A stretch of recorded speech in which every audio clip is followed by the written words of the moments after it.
Eita, falando isso, vai sair lá que tá aí filmando. Botou nele pra falar pra filmar.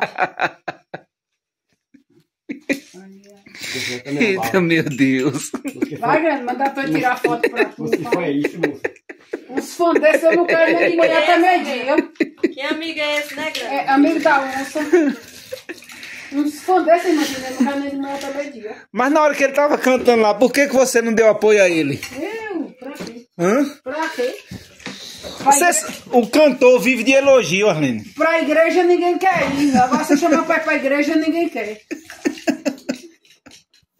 Mas ele com esse cabelão todo lindo, todo bonitão. E o gingado? O bom é o gingado, olha. Você vai ver, Josa vai fazer elogio aí, quase chorando.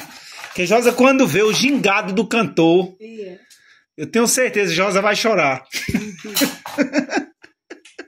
Ele vai mandar matar ele aí.